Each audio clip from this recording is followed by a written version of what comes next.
الرحمن الرحیم۔ Test tube baby یا مصنوعی حمل کے حوالے سے کچھ سوالات میرے سے کیے گئے اور میں نے یہ ضروری سمجھا کہ آپ سب کو بھی آگاہی ہو جائے ان کے جوابات سے، اس لیے میں نے ان سوالات کے جوابات پر ایک ویڈیو بنا کے آپ کے سامنے پیش کر رہی ہوں۔ سوال اصل میں یہ ہے جو پوچھا گیا کہ مصنوعی حمل یا ٹیسٹ ٹیوب بیبی کیا فقہ جعفریہ میں اس کی گنجائش ہے؟ تو یقیناً اس کی گنجائش ہے فقہ جعفریہ میں کہ شرعی طور پر شوہر اور بیوی کے نطفہ کو ایک ٹیوب کے ذریعے سے پیوند کاری کی جائے تو اس میں کوئی حرج نہیں ہے۔ یعنی شوہر اور بیوی کے نطفہ کو اگر کسی مصنوعی مشین میں رکھ کے ان کو سٹرونگ کر کے ان کی پیوند کاری کی جائے تو شریعت اس کی اجازت دیتی ہے اور پیدا ہونے والا بچہ صاحب نطفہ ماں باپ کا ہوگا۔ اور اس میں کچھ صورتیں ہیں کہ اولاد نہ ہونے کی صورت میں بعض اوقات یہ ہوتا ہے کہ شوہر کی طرف سے کمزوری ہوتی ہے، بعض اوقات عورت کی طرف سے کمزوری ہوتی ہے کہ عورت کا اووم اتنا سٹرونگ نہیں ہوتے، اس کے ایگز اتنے سٹرونگ نہیں ہوتے۔ تو کیا اگر ایسا کیا جائے کہ عورت کے اور کسی اور عورت کے ایگز لے کے اور عورت کے ایگز لے کے تو اس کسی مرد کے یعنی جو میاں بیوی جو کہ اولاد چاہتے ہیں تو اس شوہر کے نطفے کے ساتھ کسی اور عورت کے ایگز کو کسی مشین میں سٹرونگ کر کے تو اس شوہر کی بیوی کے حمل میں اس کو رکھا جائے تو کیا ایسا کرنا جائز ہے؟ تو شریعت اس کی اجازت دیتی ہے، اور جو پیدا ہونے والا بچہ ہوگا وہ صاحب رحم ماں کی طرف منسوب نہیں ہوگا بلکہ صاحب نطفہ ماں کی طرف منسوب ہوگا۔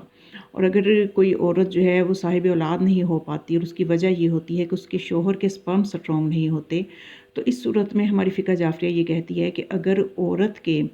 ایگز کو لے کر اجنبی مرد کے نطفے کے ساتھ کسی مشین میں رکھ کے سٹرونگ کر کے تو پھر اس عورت کے رحم میں رکھا جائے تو اس کی اجازت ہے ہماری شریعت میں، لیکن جو بچہ ہوگا وہ صاحب نطفہ باپ کی طرف منسوب ہوگا اور اس طرح سے جو وراثت وغیرہ کے احکام جو ہیں وہ جاری ہوں گے۔ تو اس مسئلے میں آ کے اختلاف ہو جاتا ہے، مسلمانوں کے جو دوسرے مسلک ہیں وہ اس کو جائز نہیں سمجھتے کہ عورت کے ایگز کو اجنبی مرد کے نطفے کے ساتھ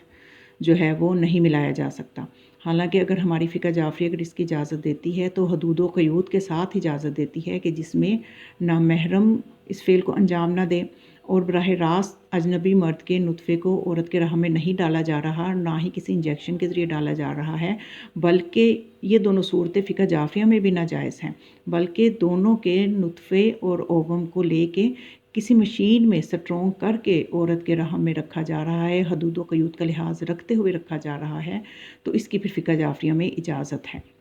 تو اب ہمیں یہ دیکھنا کہ اگر دوسرے مسلک اس کو صحیح نہیں سمجھتے تو ہمیں اس میں پریشان ہونے کی اس لیے ضرورت نہیں ہے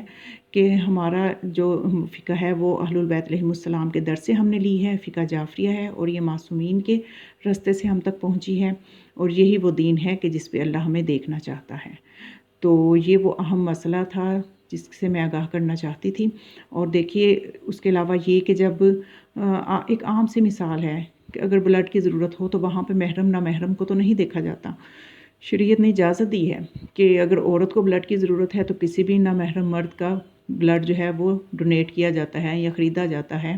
تو اس میں تو تمام مسلمان اس چیز کو قبول کرتے ہیں۔ تو یہ بھی مسئلہ اس سے ملتا جلتا ہی ہے کہ جب کسی مصنوعی مشین میں